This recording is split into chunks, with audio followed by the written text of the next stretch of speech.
The casino floor smelled like expensive cigars and desperation, a combination I'd grown numb to after 6 months of serving champagne to people who wouldn't notice if I disappeared. The crystal glasses clinked on my tray as I weaved through the crowd, my cheap heels pinching with every step. Around me, slot machines chimed their false promises, while men in suits that cost more than my yearly rent laughed too loud, drank too much, and never once looked at my face. I was a ghost here. Invisible. Exactly what I needed to be. The Venetian's high roller section glittered like a different world, all black marble and gold accents, where the real money changed hands behind velvet ropes. I wasn't supposed to enter that section. But Marcus, the floor manager, had called in sick, and someone needed to deliver the Dom Perignon to table 7. My hands trembled slightly as I balanced the tray. Not from the weight, from the constant awareness that burned at the back of my neck, the feeling I'd carried for 3 months now, the sensation of being hunted. I pushed through the heavy curtain separating the sections, and the atmosphere changed immediately. Quieter, more dangerous. The carpet here was so thick it swallowed sound. Only 4 tables occupied this space, each surrounded by men who looked like they ate danger for breakfast. Table 7 sat in the corner, shadowed and separate from the rest. I didn't look at the occupants as I approached. Had learned long ago that eye contact invited attention I couldn't afford. But I felt their presence like a physical weight. 3 men, maybe 4. The kind of stillness that preceded violence. "Your champagne, gentlemen," I murmured, setting the bottle down with practiced efficiency. My voice came out steadier than I felt. That's when I smelled it. Sandalwood and something darker, like smoke and forbidden promises. Different from the cloying cologne that saturated the rest of the casino. This was subtle, expensive, controlled. Leave it. The voice rolled over me like thunder before a storm, deep, accented with something European I couldn't place. Not a request. A command that expected obedience. I nodded, keeping my eyes down, and turned to leave. Wait. I froze. Every instinct screamed at me to run, but my feet had grown roots in that plush carpet. Look at me. Slowly, against every survival instinct I possessed, I raised my eyes. The man at the head of the table wasn't what I expected. Younger than his voice suggested, maybe late 30s, with dark hair swept back from a face that could have been carved from marble, sharp cheekbones, a jaw that could cut glass, and eyes so dark they looked black in the low light. He wore a 3-piece suit that probably cost more than my car, back when I'd had a car, tailored so perfectly it looked like a second skin. But it wasn't his appearance that stole my breath. It was the way everyone else at the table had gone absolutely still, like prey animals sensing a predator's interest had shifted. He studied me with the intensity of someone cataloging every detail. My faded uniform, my scuffed shoes, the slight bruise on my wrist I'd tried to cover with makeup. Those black eyes missed nothing. "What's your name?" he asked, his accent curling around the words like smoke. "Emma," I whispered, then immediately cursed myself. Never give your real name. That had been rule number 1. One corner of his mouth lifted, not quite a smile, but close. "Emma." He tasted my name like expensive wine. "You're new." It wasn't a question, but I answered anyway. 6 months. "Interesting." He leaned back in his chair, and I noticed for the first time the man standing behind him, massive, built like a brick wall, with a bulge under his jacket that could only be a weapon. "You may go, Emma." I didn't need to be told twice. I turned and walked, not ran, though everything in me wanted to, back through the curtain, my heart hammering so hard I could feel it in my throat. The rest of my shift passed in a blur. I kept my head down, delivered drinks, collected empty glasses, and tried to forget those dark eyes that had seen too much. But every time I entered the main floor, I felt that gaze tracking me, even though I never looked back toward table 7. At 2 a.m., I clocked out and changed in the employee locker room, pulling on my jeans and the oversized hoodie that hid my frame. The parking garage was 3 levels down, poorly lit and echoing with every footstep. I clutched my keys between my fingers, the only weapon I had. My studio apartment was 40 minutes away by bus, 40 minutes of looking over my shoulder, of jumping at shadows, of praying that tonight wasn't the night he found me. I pushed through the casino's employee exit into the parking garage's stale air and stopped dead. A man leaned against the concrete pillar directly in my path, tall, lean, with sandy hair and a smile that had once made me feel safe. Now it just made me sick. "Hello, baby," Derek said, pushing off the pillar. "Miss me?" My blood turned to ice. 3 months. 3 months since I'd run, since I'd changed my name, my hair, everything. 3 months of looking over my shoulder. And he'd found me. "Derek?" My voice came out steady, which surprised me. "You need to leave." He laughed, that familiar sound that used to make me laugh too, before I'd learned what his hands could do. "That's not very friendly, Emma. Or should I call you Sarah? Or was it Jessica last month?" He took a step closer. "You've been hard to track down. Cost me a lot of money, actually." I backed up, but my shoulders hit the door I'd just exited. "I don't have your money. I never did." "Oh, I know exactly where my money is." Another step. Close enough now that I could smell the whiskey on his breath. "But that's not why I'm here, see? You embarrassed me, baby. Made me look stupid in front of people I owe. And now I need to bring you back to fix that." "I'm not going anywhere with you." His hand shot out, grabbing my wrist. The same one he'd twisted last time, the bruise still fading. I gasped at the pressure, at the pain that brought back memories I'd tried to bury. "You don't get to decide. Is there a problem here?" The voice came from behind Derek, and he spun around, dropping my wrist. 3 men had emerged from the shadows near a black Mercedes SUV I hadn't noticed before. The one who'd spoken stood in the center. The massive man from Table 7, the one with the gun. But flanking him were 2 others equally imposing, all wearing dark suits and expressions that promised violence. And behind them, walking forward with the casual confidence of someone who owned everything he surveyed, was the man from Table 7. He'd removed his jacket, his white shirt practically glowing in the garage's dim light. His sleeves were rolled up to his elbows, revealing forearms corded with muscle, and I noticed with a strange detachment what looked like the edge of a tattoo. "The lady appears uncomfortable," he said, those black eyes fixed on Derek with the intensity of a predator selecting its prey. Derek straightened, trying to match that confidence and failing spectacularly. "This is a private conversation, friend.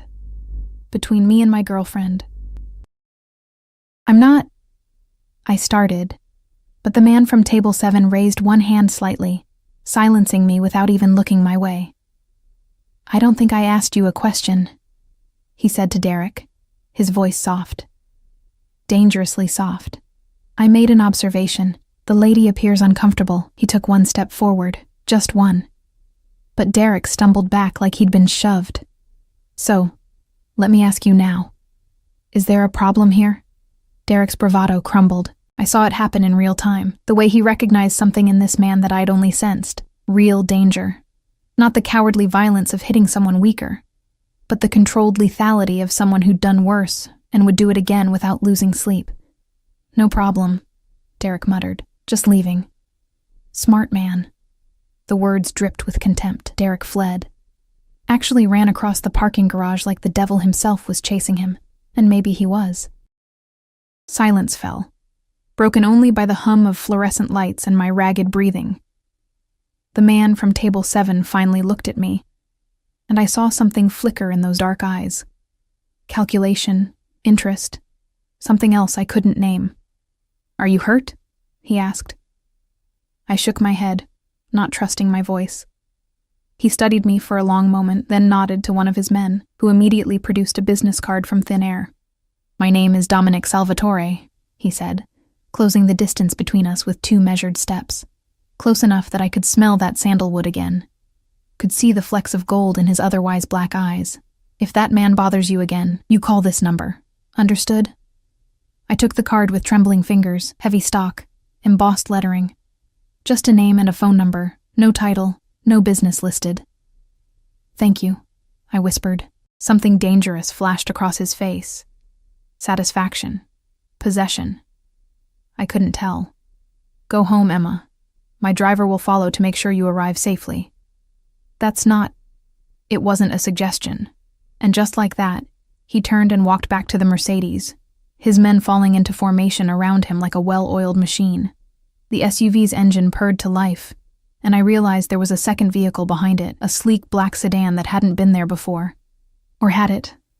Had I been so focused on Derek that I'd missed an entire car? The sedan's back door opened, and a driver stepped out, another large man in a dark suit, gesturing toward the open door. My phone buzzed in my pocket, a text from an unknown number. "Get in the car, Emma. I won't ask twice." I looked up at the Mercedes, its tinted windows revealing nothing. Against every instinct of self-preservation I'd honed over 3 months of running, I walked to the sedan and climbed inside.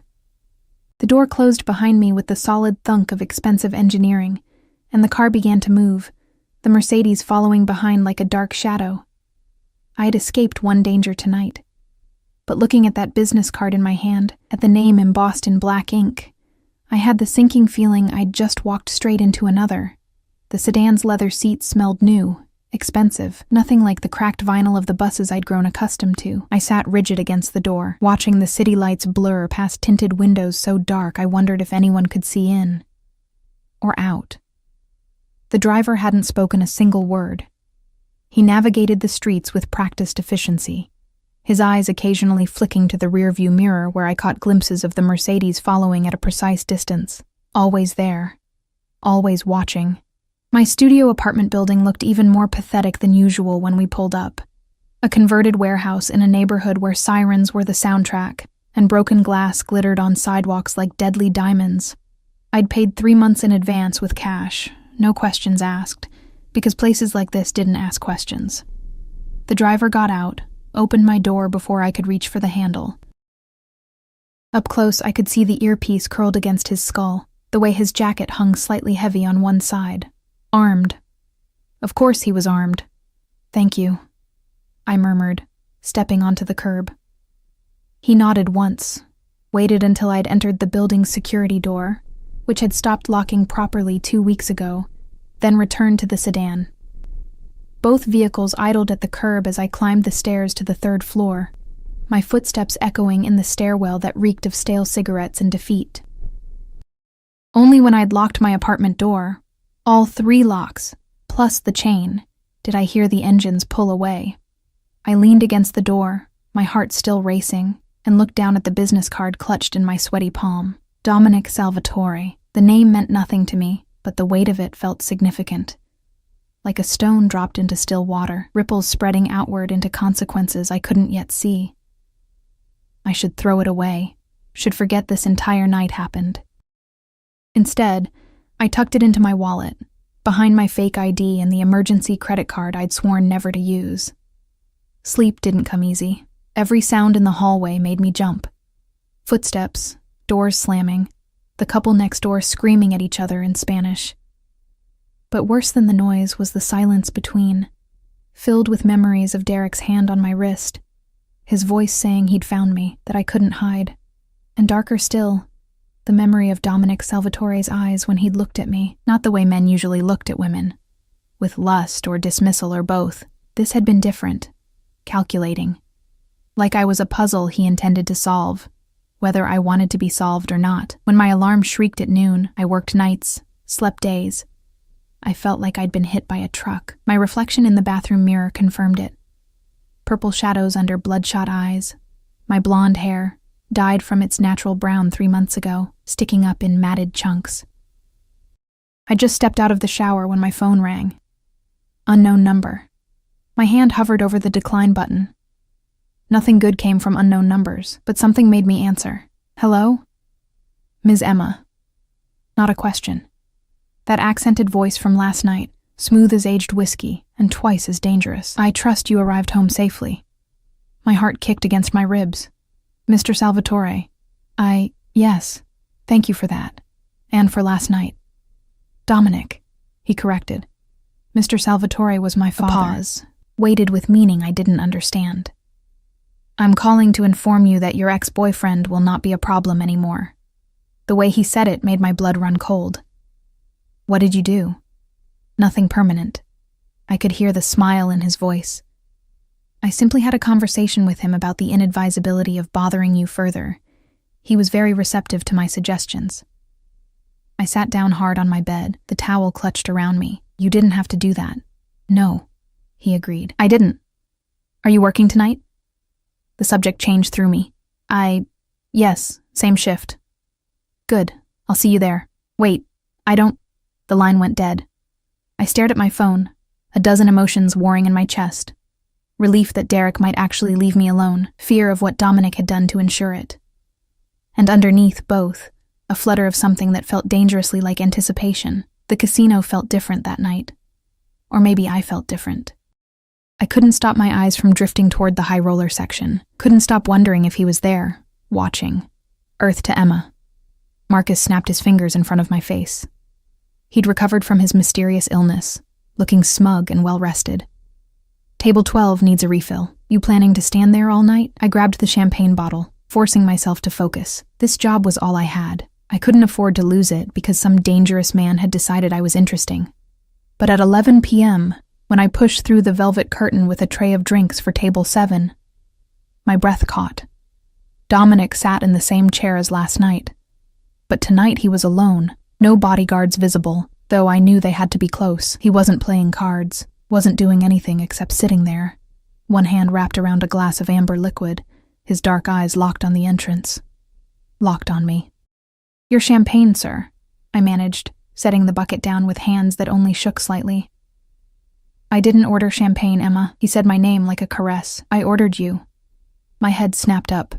Excuse me? Sit. He gestured to the empty chair across from him. I'm working. Not anymore. I've purchased your time for the evening. He must have seen the panic on my face because he added, to talk. Nothing more. Unless you want more. The last 3 words hung in the air between us. Electric and dangerous. I could lose my job, I whispered. I own 40% of this casino. You won't lose your job. He leaned forward, and I caught that sandalwood scent again. Sit down, Emma, please. The please surprised me. Men like him, men with power rolling off them like heat, didn't say please. I sat, perching on the edge of the chair, ready to bolt. Up close, I could see details I'd missed last night. The thin scar cutting through his left eyebrow. The way his jaw tensed and released, like he was grinding his teeth. The tattoo that crept up from his collar. Something dark and intricate that disappeared beneath his shirt. Why? I asked. Why what? Why help me last night? Why this? I gestured between us. You don't know me. His smile was slow, predatory. I know more than you think. Emma Clark, formerly Sarah Mitchell, formerly Jessica Reeves. 26 years old, no family. Dropped out of college 3 years ago. Been running for 3 months from Derek Patterson. Small-time criminal with debts to people who don't forgive debts. Horror washed over me in a cold wave. How do you... I make it my business to know things, especially about people who interest me. He took a sip of his drink, never breaking eye contact. And you, Emma, interest me very much. I should have been terrified. Should have run. But underneath the fear was a strange, sick thrill. Someone saw me. Really saw me. Not the ghost serving drinks, not the punching bag Derek had made me. But me. What do you want? My voice came out steadier than I felt. Honestly? He set down his glass, leaned back in his chair with the confidence of a king on a throne. I'm not entirely sure yet, but I know that watching some piece of trash put his hands on you made me want to do things that would have required my lawyers to work overtime. His eyes darkened. I don't like that feeling. I prefer control. And you think I'm what? A distraction? Perhaps. He tilted his head, studying me like I was a painting in a museum. Or perhaps you're something more interesting. Tell me, Emma, what were you running from? Really running from? The question hit too close to truths I'd buried. Derek. I told you. Derek Patterson is a coward who hits women and owes money to the Volkov organization. You could have handled him with a restraining order and a decent lawyer. He leaned forward again, and I fought the urge to lean back. But you didn't. You ran, changed your name, your hair, your entire life. That suggests you're running from something much bigger than an abusive boyfriend. My throat tightened. I don't know what you're talking about. Yes, you do. His voice dropped lower, intimate and inescapable, and eventually, you'll tell me. But not tonight. He stood in one fluid motion, buttoning his jacket. Tonight I'm going to have my driver take you home again. And tomorrow you're going to quit this job. What? No, you need safety, security, things I can provide. He pulled out his wallet, extracted a black credit card and set it on the table between us. There's no limit. Buy yourself a new apartment in a better neighborhood. New clothes, whatever you need. I stared at the card like it was a snake. I'm not a prostitute. His laugh was genuine, surprised. No, you're not. You're something much rarer, someone who's honest in a city built on lies. He pushed the card toward me. This isn't payment for services, Emma. This is an investment. In what? In keeping you close. He said it simply, like it was the most obvious thing in the world. I don't know why yet, but I need you where I can see you, where I can protect you. I don't need protection. Derek would disagree. So would the 3 Volkov enforcers who were asking about you at the Blue Diamond Club last week. My blood froze. The Volkovs. Derek owed the Volkovs, Russian mob, the kind of people who didn't just hurt you. They erased you. Dominic watched my face, saw the fear, and nodded with grim satisfaction. Exactly.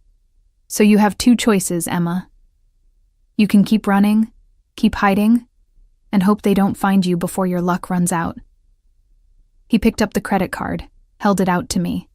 Or you can accept my protection. Let me handle the Volkovs, Derek, and anyone else who thinks they can touch what's mine. I'm not yours. Not yet. The certainty in those 2 words made my stomach flip. But you will be. I should have thrown the card in his face. Should have told him to go to hell. Instead, I took it. His smile was triumph and possession wrapped in satisfaction. Good girl. My driver is waiting downstairs. Go home, Emma. Pack your things. Tomorrow, someone will come to help you find a new place. He turned to leave, then paused. Oh, and Emma, don't run.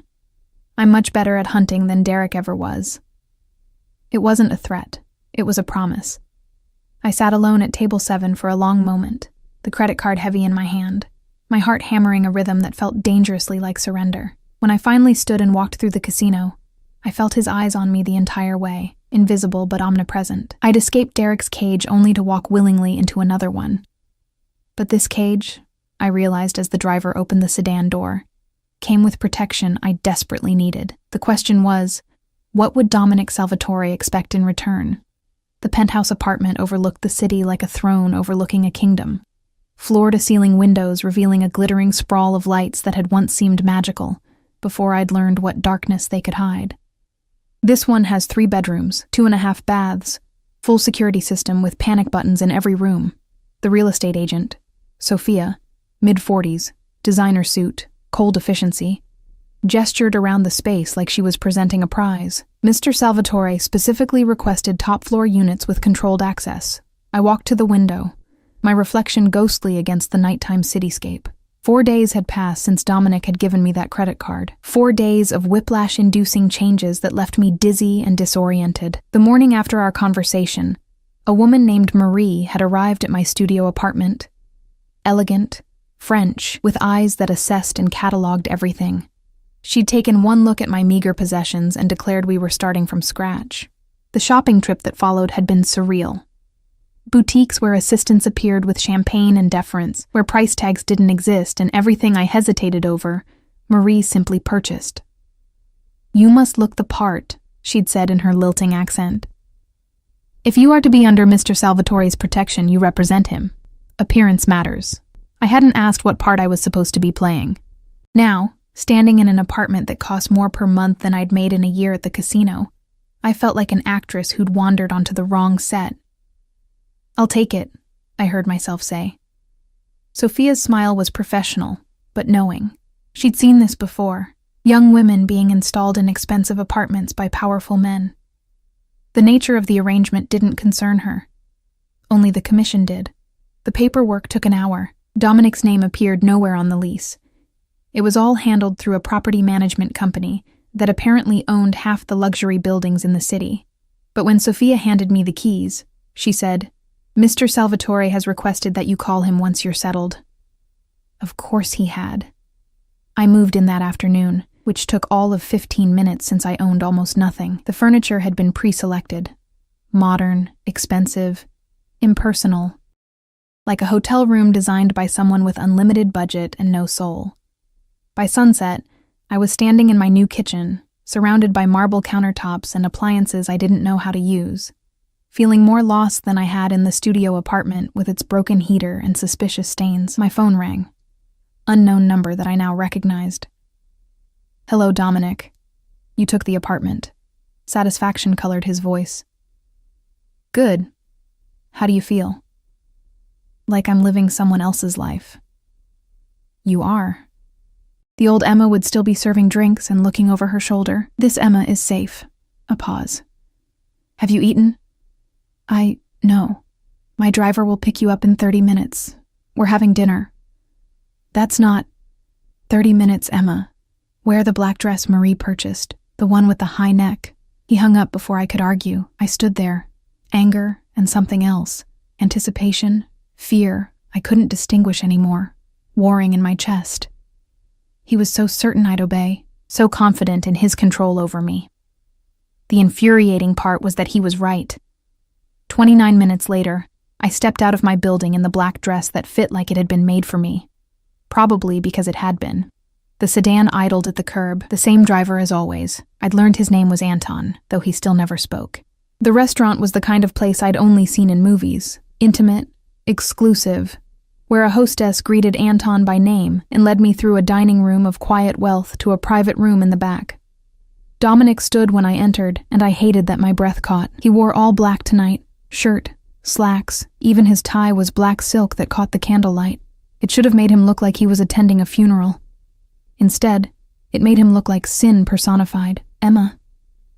He moved around the table, took my hand, and pressed his lips to my knuckles in a gesture that felt European and old-fashioned, and made my skin burn. "You look exquisite. You're very controlling," I said, pulling my hand back. His smile was unapologetic. "Yes, sit." The table was set for two, crystal glasses already filled with wine so dark it looked like blood. The walls were soundproofed. I could tell by the quality of silence, the way noise from the main dining room disappeared completely when the door closed. We were utterly alone. "You're probably wondering why I invited you to dinner," Dominic said, settling into his chair with leonine grace. "You mean ordered me to dinner? Semantics." He lifted his wineglass in a mock toast. "I wanted to discuss your future." "My future is my own. Is it?" He took a sip, watching me over the rim. 3 days ago, the Volkov organization sent 2 men to your old apartment building. They asked about a blonde woman, showed your picture. Well, the picture from when you were Sarah Mitchell. Brown hair, different style, but recognizably you. Ice flooded my veins. "How do you—" "Because I had men watching the building. They intercepted the Volkovs, had a conversation about territory and respect, and the matter was resolved." He set down his glass. "For now." "What does that mean?" "It means the Volkovs have agreed to stop looking for you as a personal favor to me. But favors have prices, Emma, and eventually, they'll want to know why you matter to me." I gripped the edge of the table. "I never asked for this." "No. You asked for help in a parking garage when your ex-boyfriend found you. I provided that help. Everything else is consequence." He leaned forward, and the candlelight cast shadows across his face that made him look dangerous and beautiful and utterly inhuman. "Tell me what Derek did to you. He hurt me. You saw the bruises. Before that, tell me why you really ran." The waiters arrived with the first course, giving me a temporary reprieve. But Dominic's eyes never left my face, patient and relentless as the tide. When we were alone again, I found myself talking. Maybe it was the wine. Maybe it was exhaustion from carrying secrets alone. Maybe it was the way he listened, like every word mattered, like I mattered. Derek worked for the Volkovs, small jobs, nothing major, deliveries, collections, things like that. I pushed food around my plate, not tasting it. 6 months ago, he came home with a bag, told me not to touch it, that it was for a job. But he was high, sloppy, left it open on the table. What was in it? Money. More than I'd ever seen. Hundreds of thousands, maybe more. I met Dominic's eyes. And a ledger. Names, numbers, what looked like routes and schedules. I didn't understand most of it, but I knew it was important. His expression didn't change, but something shifted in the air between us. What did you do? Nothing at first, but Derek got worse. The drugs, the violence. One night he beat me so badly I ended up in the ER. My voice dropped. The doctor asked if I wanted to file a report. I said no. But when I got home, the apartment was torn apart. The bag was gone, and Derek was screaming that I'd stolen from him, that the Volkovs would kill us both. Had you? No, but he didn't believe me. Neither would they. I swallowed hard. So I ran. Changed my name, my appearance, everything. Hoped they'd forget about me. They didn't forget. Dominic's voice was soft, dangerous. The Volkovs don't forget $500,000 in cash and a ledger containing distribution routes for their entire East Coast operation. My stomach dropped. $500,000?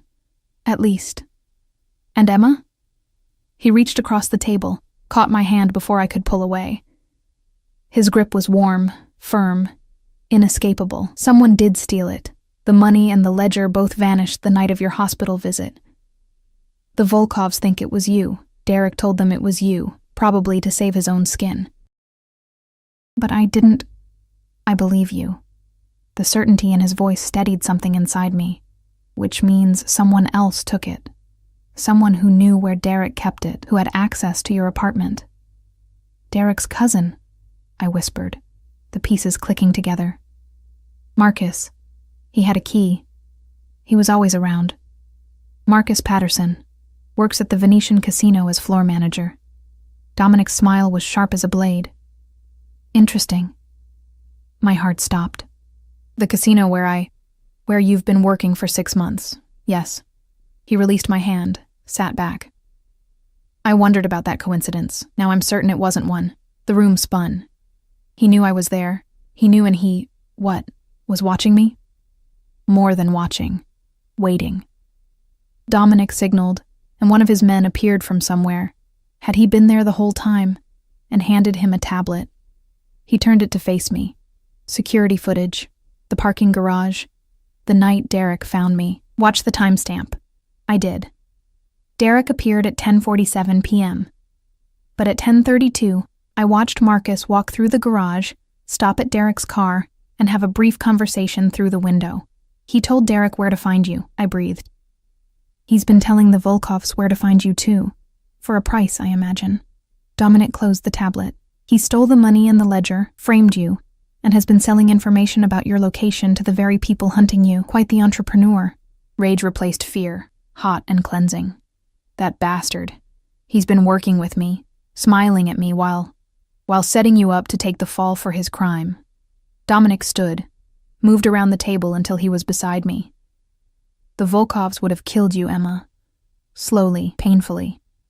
As an example. I looked up at him, this dangerous man who'd inserted himself into my life, and asked the question that had been burning in my mind for days. Why do you care? Why help me at all?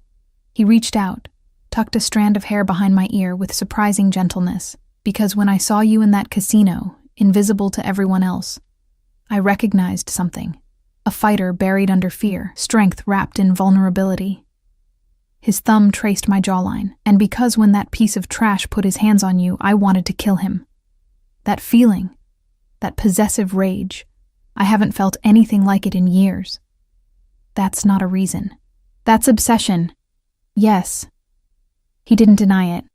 But I'm a man who's built an empire on obsession. When I want something, I take it. When I want to protect something, nothing stops me. His hand cupped my face. I want to protect you, Emma. I want to destroy everyone who's hurt you. And I want you to stop running and start fighting back. How? His smile was predatory. By letting me teach you. By trusting me to handle Marcus, the Volkovs, and anyone else stupid enough to threaten what's mine. I'm not. You are. He said it with such conviction that arguing felt pointless. You became mine the moment I decided you were. The only question is whether you'll accept it. I should have been terrified, should have recognized the red flags, the possessiveness, the control. But I'd spent 3 months running, 3 months being hunted, and I was so tired of being afraid. What happens to Marcus? I asked. Dominic's smile widened. What do you want to happen to him? The question hung in the air, weighted with implications I understood perfectly. He was offering me revenge, justice, violence. I want him to confess. I want the Volkovs to know the truth. Done. He pulled out his phone, sent a text. My men will pick him up tonight. By morning, he'll have told the Volkovs everything. The stolen money, the ledger, all of it. And then? Then the Volkovs will handle him in their own way, which will not be pleasant. He pocketed his phone. But you'll be cleared. Free. Free. The word tasted like possibility and danger all at once. There's a price, I said, for all of this. Your protection, the apartment, clearing my name. What do you want from me? Dominic pulled me to my feet, his hands on my waist, his body close enough that I could feel his heat. I want you to stop hiding, stop running. I want you in my world, by my side, where I can see you. As what? Your mistress? As mine. He cut me off. However that evolves. I don't have all the answers, Emma. I just know that letting you walk away isn't an option I'm willing to consider. His honesty was more terrifying than any lie. This wasn't seduction or manipulation. It was truth, raw and unvarnished. And if I say no, you won't. His confidence should have been arrogant. Instead, it felt like certainty born from seeing something I couldn't, because you're as curious about this as I am. About us. About what happens when someone finally fights for you instead of against you. He was right. God help me, he was right. I looked up into those dark eyes and made a choice that felt like jumping off a cliff. Okay? One word. One surrender. His kiss was nothing like I'd imagined. Not brutal or demanding, but slow, thorough, claiming. His hands slid into my hair, angling my head as he tasted me with the same focused intensity he brought to everything else. When he finally pulled back, we were both breathing hard. Mine, he whispered against my lips, and I didn't argue. The next 3 weeks blurred together like a dream I couldn't quite wake from, or didn't want to. Marcus disappeared the night of our dinner. The official story was that he'd fled town after being caught skimming from the casino. The unofficial story, whispered in the break rooms and back rooms where real information flowed, was that the Volkovs had him, that they'd made him confess to everything, before making him disappear in a way that ensured he'd never be found. I should have felt guilty, should have lost sleep over the role I'd played in his fate. I didn't. The ledger and money mysteriously reappeared in a Volkov warehouse, delivered with an anonymous note detailing Marcus's theft and deception. Within 48 hours, the hunt for me ended. The price on my head evaporated like morning fog. I was free, except I wasn't. Not really. Dominic had been right about one thing. I'd stopped running. But I'd traded one form of captivity for another, gilded though it was.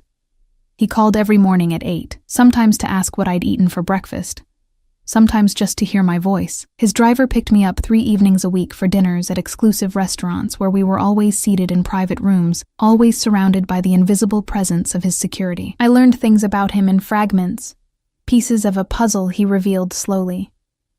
He'd been born in Sicily, moved to the States at 15 after his father's murder, built his empire from nothing through a combination of legitimate businesses, real estate, nightclubs, construction, and ventures he never named, but that I understood lived in legal gray areas at best. "I'm not a good man, Emma," he'd said one night over wine so expensive it probably cost more than my old car. "I've done things that would horrify you. Hurt people who deserved it and some who probably didn't. But I have a code. Family is sacred. Loyalty is rewarded. Betrayal is punished. And which am I?" I'd asked. His smile had been slow, possessive. "Your family. Whether you've accepted it yet or not." The way he looked at me, like I was something precious and dangerous all at once, should have sent me running. Instead, it made me lean closer. I was falling for a man who probably had blood on his hands, who controlled me with the same casual confidence he controlled everything else in his world, who'd inserted himself into every corner of my life until I couldn't remember what freedom had felt like. And the terrifying part was that I didn't want to remember. The morning everything changed started ordinarily enough. I woke in my penthouse, our penthouse, though Dominic maintained his own residence, a brownstone in the historic district he'd never invited me to, and found a dress box on my doorstep. Inside was a gown that looked like liquid sapphire, with a note in Dominic's sharp handwriting. "Tonight, be ready at 7. My phone rang before I could process. "Did you get it?" His voice was warm, intimate, like he was lying beside me instead of wherever he actually was. "The dress?" "Yes, it's beautiful." "What's the occasion?" "A gala. Charity fundraiser for the Children's Hospital. Very tedious, very necessary for maintaining appearances." A pause. "I want you there, with me, publicly." My heart stuttered. 3 weeks of private dinners, of existing in the shadows of his world. Now he wanted me in the light. "Dominic, people will talk. They'll assume." "Let them assume." Steel underlay the warmth. "I'm tired of hiding you, Emma. I want everyone to see you on my arm. I want them to know you're under my protection." "You mean you want to mark your territory?" "Yes." No apology. No shame. Is that a problem? It should have been. But the possessiveness that would have terrified me with Derek felt different with Dominic. He was possessive, yes. But he was also protective, attentive. He'd ended threats to my safety, given me security I'd never known, and asked for nothing except my presence. Well, almost nothing. We hadn't slept together, despite the heat that simmered between us. Despite kisses that left me breathless and wanting, Dominic had maintained an almost old-fashioned restraint. "I won't push you," he'd said after one particularly intense encounter that had left us both panting. "When you're ready, you'll tell me. Until then, I can wait." The control he exhibited over his desire should have been reassuring. Instead, it made me want him more. "No," I heard myself say. "It's not a problem. I'll be ready at 7. His satisfaction resonated through the phone. "Good. Marie will come at 4 to help you prepare." Of course she would. The gala was held at the Grandview Hotel's ballroom, all crystal chandeliers and marble columns, where people in designer gowns and tuxedos moved like schools of exotic fish. Old money rubbed shoulders with new money, while waiters circulated with champagne and canapes that cost more than most people's weekly groceries. I felt like an imposter in my sapphire gown, despite Marie's assurances that I looked perfect. Then Dominic arrived. He moved through the crowd like a shark through water. People parting instinctively, conversations pausing, eyes tracking his progress. His tuxedo was tailored to perfection, his hair swept back. And when his eyes found me across the room, everything else ceased to exist. "Bellissima," he murmured when he reached me, taking my hand and bringing it to his lips. "You outshine every woman here. You're biased." "I'm honest." He tucked my hand into the crook of his arm. "Come. There are people you should meet." The next hour was a masterclass in power dynamics. Dominic introduced me to mayor's aides, business moguls, society matrons who smiled with their mouths while their eyes calculated my worth. To each, he presented me the same way. "This is Emma. She's with me." Simple, direct. A statement that brooked no questions. I watched how people reacted. The immediate deference, the careful politeness, the way they treated me with respect that had nothing to do with who I was, and everything to do with whose arm I held. "They're afraid of you," I whispered during a lull. "Good."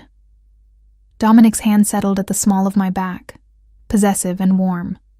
Fear breeds respect. Respect ensures cooperation. That's a lonely way to live. His eyes found mine, something vulnerable flickering in their depths. It was. "Before you." Before I could respond, a woman's voice cut through the crowd like a blade. "Dominic, how unexpected to see you here." We turned. The woman approaching was stunning, tall, willowy, with raven hair, and features so perfect they looked sculpted. Her red gown clung to her curves like sin, and she moved with the confidence of someone who'd never been told no. But it was the way Dominic's entire body tensed that made my stomach drop. "Isabella." His voice was ice. "I thought you were in Milan." "I was." Business brought me back. Her eyes slid to me, assessing and dismissing in one glance. Who's your little friend? The condescension in little made my jaw clench. Emma Clark, I said, before Dominic could answer. And you are? Her smile was serpentine. Isabella Russo, Dominic's fiancée. The world tilted. Ex-fiancée, Dominic corrected, his voice dangerously soft. We haven't been engaged for 2 years, Isabella. Don't embarrass yourself. Details. She waved a manicured hand. Our families have been allied for generations, darling. A temporary separation doesn't change that. Her eyes returned to me, sharpening. Though I see you've been amusing yourself with... what exactly? A cocktail waitress? How charmingly democratic of you. Heat flooded my face. She'd done her research. Of course she had. Dominic's hand tightened on my waist. Watch your tone, Isabella. Emma is under my protection. Disrespecting her disrespects me. Your protection? Isabella laughed, the sound brittle. Is that what you're calling it? How long before she joins the parade of others who've warmed your bed and then been discarded? That's enough. Dominic's voice could have cut glass. But the damage was done. The seed of doubt had been planted, and from the satisfaction in Isabella's eyes, she knew it. Excuse me, I murmured, pulling away from Dominic's grip. I need some air. Emma. I didn't wait to hear the rest. I moved through the crowd blindly, pushing through French doors onto a terrace that overlooked the city. The cool night air hit my overheated skin like a slap. How many others? Isabella's words echoed. How long before she's discarded? I'd been so focused on running from my past that I hadn't stopped to question Dominic's, hadn't asked about the parade of women who must have existed before me. Men who looked like him, who wielded power like him, didn't stay alone. She's lying. I jumped. Dominic had followed me out, silent as a shadow. Is she? I turned to face him. Have there been others? Yes. He didn't lie. I appreciated that, even as it hurt. I'm 38 years old, Emma. Of course there have been others, but none of them were you. That's not an answer. It's the only answer that matters. He moved closer, and I held my ground. Isabella and I were engaged 3 years ago. An arrangement between families meant to strengthen alliances. I broke it off because I couldn't stomach the idea of marrying someone I didn't love, who didn't love me. She's been bitter about it ever since. And the others? The parade she mentioned. His jaw tightened. Brief, meaningless, transactions disguised as relationships. He reached for me, and this time I didn't pull away. You're not a transaction, Emma. You're not a distraction or an amusement. You're... What? I challenged. What am I to you, Dominic? Really? Because 3 weeks ago, I was nobody. A cocktail waitress running from her past. Now I'm in a penthouse, wearing designer gowns, being paraded in front of high society like someone who belongs here, he interrupted. Like someone who belongs with me. Why? The question burst out. Why me? You could have anyone. Women like Isabella, who understand your world, who come from your world. Why choose a broken cocktail waitress you met by chance? It wasn't chance. His hands cupped my face, forcing me to meet his eyes. I saw you 3 months before that night in the parking garage. You were serving drinks in the main casino and someone spilled champagne on you. The customer was drunk, aggressive, but you handled it with grace. Smiled even though I could see it was killing you inside. And I thought, there's someone who's been beaten down but refuses to stay down. My breath caught. 3 months? I had you moved to the high roller section, made sure you worked the nights I visited, watched you. A ghost of a smile. I know it sounds obsessive. It is obsessive. But from that first moment I knew I wanted you. Wanted to know you. Wanted to take every burden off your shoulders and make them mine to carry. That's insane. Yes. He said it simply, truthfully. I'm obsessed with you, Emma. Possessive. Probably unhealthily so, but I'm honest about it. I won't lie and say what I feel is reasonable or normal. It's not. It's consuming. His honesty stripped away my defenses. How could I argue with someone who admitted his obsession so openly? Isabella is right about one thing, I whispered. I don't belong in your world. Then I'll change my world. He said it with such conviction that I almost believed him. I don't care about society's approval or my family's expectations. I care about you. Only you. Dominic, tell me you don't feel it too. His forehead pressed against mine. Tell me these 3 weeks have meant nothing. That you don't think about me every morning when I call, every night when my driver brings you home. Tell me you don't want this as much as I do. I couldn't, because it would be a lie. I'm terrified, I admitted, of you, of this, of how much I want something that feels too good to be real. It's real. His lips brushed mine, featherlight. I'm real. This is real. And I'm not going anywhere. The kiss that followed was different from the others. Deeper, more desperate, full of promises and possession. When we finally broke apart, we were both shaking. Take me home, I whispered. His eyes darkened with understanding. Emma, not to talk, not to be careful. I met his gaze steadily. Take me home, Dominic. I'm done running. From my past, from this, from you. For a moment, he just looked at me. Then he pulled out his phone, sent a text, and took my hand on his bringing the car around. We didn't speak during the drive to our penthouse. Didn't need to. The air between us crackled with electricity, with 3 weeks of restrained desire finally given permission to ignite. In the elevator, he pinned me against the wall, kissing me with a hunger that made my knees weak. By the time we reached my floor, my lipstick was smudged and his control was hanging by a thread. The apartment door closed behind us, and then there was nothing but him. His hands, his mouth, his body against mine. We shed clothes like armor, leaving a trail from the entryway to the bedroom.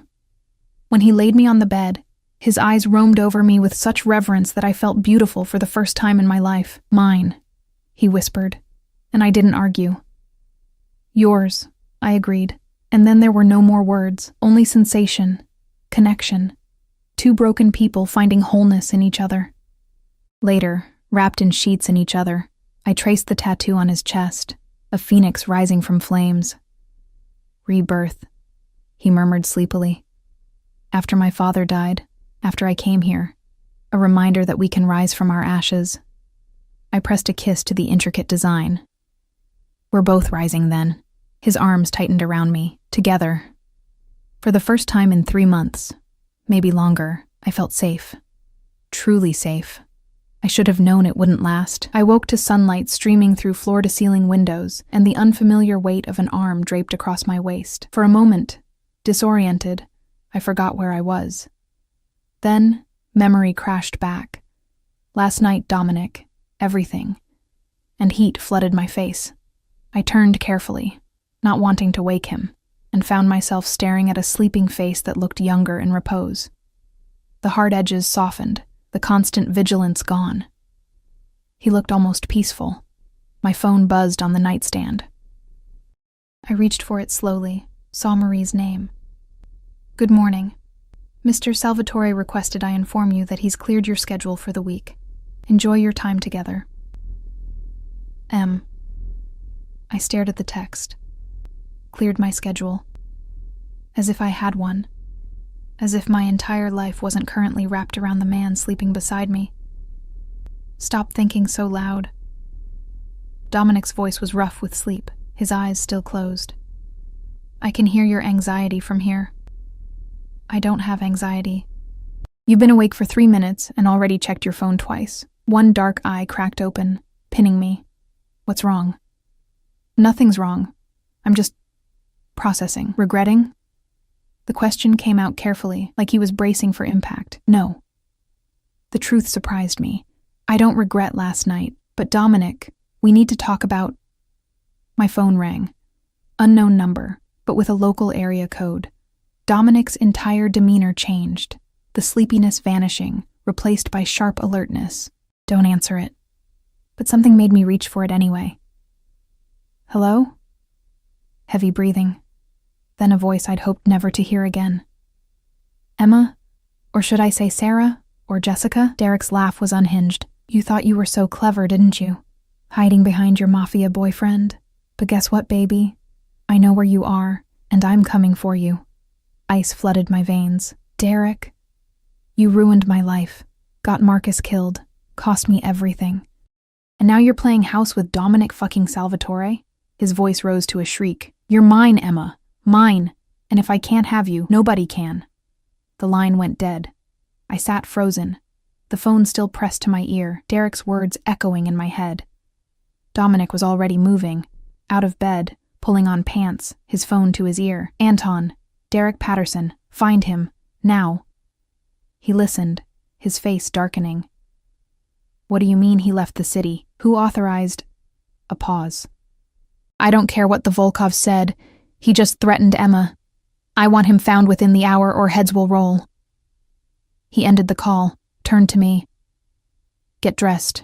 We're leaving. Dominic, what? Now, Emma. Command laced every word. Derek escaped Volkov custody 3 days ago. They didn't tell me because they assumed he'd run and never come back. Clearly, they were wrong. Fear crystallized into anger. 3 days? He's been free for 3 days and nobody thought to mention it? They will answer for that oversight. The promise in his voice was deadly, but right now, my priority is your safety. Pack a bag. Essentials only. We're going somewhere secure. 20 minutes later, we were in Dominic's personal vehicle. Not the sedan, but a black Range Rover with bulletproof glass and armor plating I could feel in the weight of the doors. Anton drove while another guard I didn't recognize sat in the passenger seat, both men bristling with weapons they didn't bother to hide. Where are we going? I asked as the city blurred past. My home. The brownstone. Dominic's hand found mine, squeezed. It's a fortress. Derek won't get within a block of it. You said you'd handle him. You said, I will. His voice was ice over fury. The Volkovs fucked up. They let him escape, didn't inform me. That breach of our agreement will have consequences. But first, I need you safe. The brownstone was in the historic district, a 4-story building that looked elegant and unassuming from the outside. But as we approached, I noticed the cameras, the reinforced gates, the way the neighboring buildings seemed to house men who watched our arrival with professional interest. Inside was another world, old-world elegance mixed with modern security. Marble floors, antique furniture, and artwork that probably belonged in museums, but also steel doors, panic rooms, and technology that monitored every entrance. Master bedroom is on the 3rd floor, Dominic said, guiding me upstairs. You'll stay there. Don't leave this building without me or a minimum of 3 guards. Understood? Dominic, this is insane. Derek is one unstable ex-boyfriend, not an army. Derek is an unstable man with nothing to lose and a vendetta against you.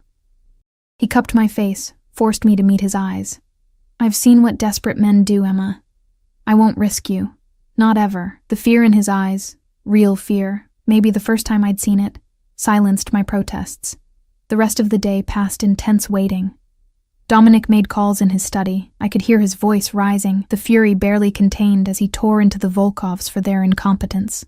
Guards came and went, reporting in hushed tones. By evening, there was still no sign of Derek. He's toying with us, I said from where I sat curled on Dominic's leather couch, watching the sun set over the city. Making us wait. Making me afraid. He's succeeding. Dominic poured himself a scotch, his 3rd in an hour, but his window is closing. Every hour that passes, more of my men flood the streets. Every contact I have is looking for him. He can't hide forever, unless he doesn't want to hide. The thought crystallized as I spoke it. Unless he wants to be found, wants the confrontation. Dominic went very still. What are you suggesting? I'm suggesting we stop waiting for him to come to us. We draw him out. Use me as bait. Absolutely not. Dominic. No. He slammed his glass down hard enough that I flinched. I won't use you as bait. I won't put you in danger. That's final. I'm already in danger. I stood, anger overriding fear. He knows where I live. He has my number. He's out there somewhere, watching, planning. At least this way, we control when and where, and if something goes wrong, if he gets to you before my men can stop him. Dominic crossed to me, gripped my shoulders. I won't lose you. The raw emotion in his voice made my chest tight. You won't. But we can't live like this. I can't live like this. Hiding. Waiting. Constantly afraid. I didn't escape Derek just to let him control my life from the shadows. We stared at each other, wills clashing. Finally, Dominic exhaled sharply. If we do this, and I mean if, it's on my terms, my location, my men surrounding you at all times, and at the first sign of danger, you run. You don't try to be brave, you don't try to fight, you run and let my men handle it. Agreed. He studied my face, searching for doubt. Finding none, he pulled out his phone. Anton, set up a meeting. Tomorrow night, the warehouse on 5th, and get me 20 men. No, 30. I want that entire block locked down. The next 24 hours crawled by. Dominic briefed his men, planned exit routes, went over contingencies until my head spun. By the time sunset approached the following day, I was wound so tight I thought I might snap. Marie had brought clothes, a simple dress, flats I could run in if needed, no jewelry, nothing that could be grabbed or used against me. You don't have to do this, Dominic said for the 100th time as we drove toward the warehouse district. Yes, I do. The warehouse was exactly what I'd expected. Abandoned, industrial, surrounded by empty buildings that provided perfect sight lines for Dominic's men. I could see them positioned on rooftops, in doorways, everywhere. An army, just for me. We waited in the center of the main floor, surrounded by concrete and shadows. Dominic stayed close, his hand on the small of my back, radiating barely controlled tension. My phone rang at exactly 9 p.m. I'm here, Derek said. Alone, like you asked. Now come outside. Just you. No. Dominic took the phone from my hand. She stays with me. You want to talk? Come inside. We'll guarantee your safety long enough to hear what you have to say. You think I'm stupid enough to walk into your trap? I think you're desperate enough. Dominic's voice was cold, and I think you know this is your only chance to say whatever you came to say before my men put you in the ground. Silence. Then, 5 minutes. Just her and me. Then I'll leave, and you'll never hear from me again. 3 minutes. She stays in sight at all times. My men don't lower their weapons. Fine, the line went dead. Dominic looked at me, and I saw the war raging behind his eyes, the desire to protect me warring with the need to end this. Remember, 3 minutes, then you walk away, no matter what he says. I nodded, my mouth too dry for words. The warehouse door creaked open. Derek stepped inside, and I barely recognized him. Gaunt, filthy, with wild eyes and a desperation that rolled off him in waves. In his hand, he carried something small. My breath caught. A gun. Instantly, red laser sights dotted his chest. 30 weapons trained on him from 30 different angles. Drop it, Dominic commanded. Not until I've said what I came to say. Derek's hand shook, but the gun stayed up. Not pointed at me. Not yet. But the threat was clear. You ruined everything, Emma. Everything I had. Everything I was building. And for what? To play house with this piece of shit? You ruined your own life, I said, surprised by how steady my voice was. You stole from the Volkovs. You beat me. You made me afraid to exist. This is consequences. Consequences. He laughed, the sound unhinged. You want to talk about consequences? Marcus is dead because of you. The Volkovs are hunting me because of you. My whole world burned down because you couldn't keep your mouth shut. I loved you. The scream echoed through the warehouse. I gave you everything, and you threw it away for him, for money. You gave me bruises, I interrupted. You gave me nightmares. You gave me reasons to run. That's not love, Derek. That's possession. And I'm done being possessed by you. Something shifted in his expression. Rage giving way to something colder, more resigned. Then I guess we're both done. The gun moved. Not toward me, toward Dominic. Everything happened at once. Dominic shoved me behind him. Gunfire erupted. Not from Derek, but from the shadows, from Dominic's men. Derek's body jerked once, twice, 3 times as bullets found their marks. He fell. The warehouse went silent except for the ringing in my ears. Dominic turned, grabbed me, checked me over with frantic hands. "Are you hurt? Emma, are you—" "I'm fine." The words came out numb. "Is he dead?" Dominic pulled me against his chest, his heart hammering beneath my ear. "It's over. He's gone.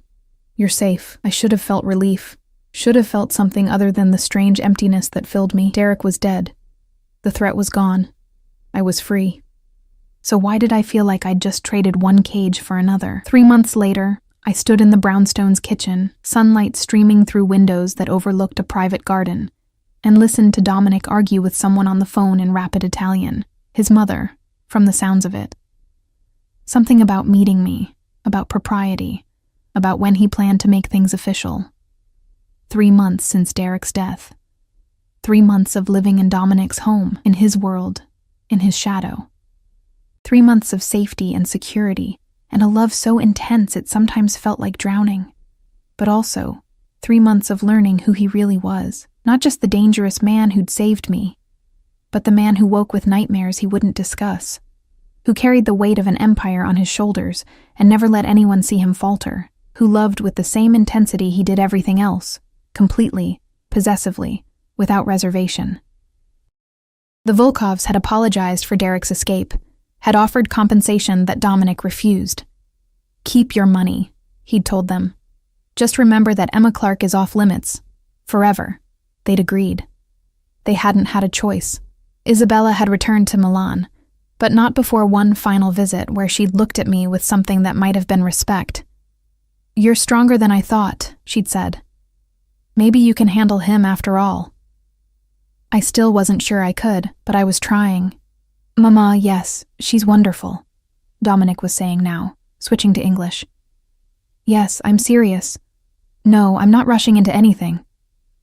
He paused, listened, then laughed. "Fine. Christmas. You can meet her at Christmas. Ti amo."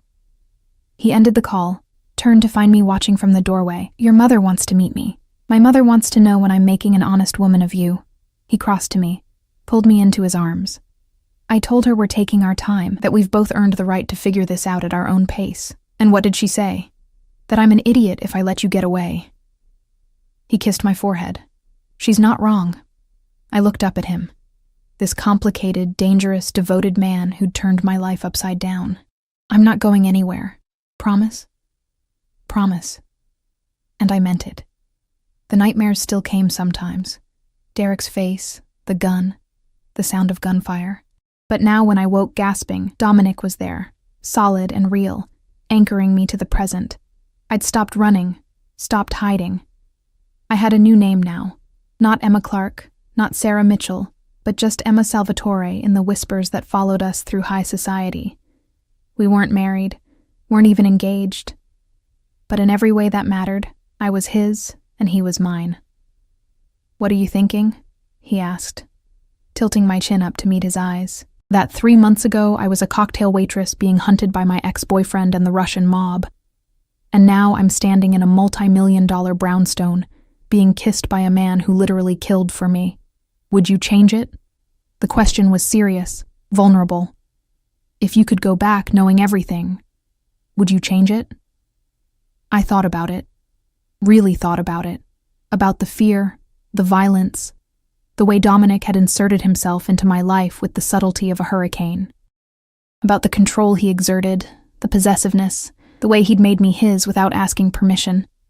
I thought about who I'd been, broken, running, afraid to exist, and who I was now, stronger, protected, loved with an intensity that still took my breath away. "No," I said finally. "I wouldn't change a thing." His smile was brilliant, boyish, everything his dangerous reputation wasn't. "Good, because I have something for you." He pulled a small box from his pocket. Not a ring box. Longer, flatter. Inside was a key. Platinum, engraved with words in Italian. "What does it say?" I asked. "La mia casa è la tua casa." My home is your home. He took the key, pressed it into my palm. "This isn't a proposal, Emma. I won't rush you into something you're not ready for. But this is a promise. Everything I have, everything I am, it's yours, for as long as you want it." Tears pricked my eyes. Dominic, you saved me too, you know? His voice was rough. The motions, building an empire with no one to share it with. Then I saw you, invisible to everyone else but glowing like a fucking star to me. And I knew. I knew you were going to change everything. I didn't do anything. You existed. He said it simply. You survived. You fought back when you had every reason to give up. You're the strongest person I know, Emma. And I'm honored that you chose to stop running with me. I stood on my toes, kissed him with everything I had. Gratitude, love, promise. When we broke apart, we were both smiling. So, I said, fingering the key, does this mean I can finally rearrange your terrible furniture? His laugh echoed through the kitchen, warm and alive. You can burn it all if you want, as long as you stay. Deal. We stood there in the sunlight, two broken people who'd found wholeness in each other. And I realized something. Freedom wasn't about running. It wasn't about hiding or changing your name or staying invisible. Freedom was choosing who you gave yourself to, who you trusted with your scars and your secrets and your heart. I'd chosen Dominic, and terrifying, complicated, possessive as he was, he'd chosen me right back. That was enough. That was everything. Outside, the city sprawled, full of danger and possibility and shadows that no longer held power over me. Because I wasn't running anymore, I was home.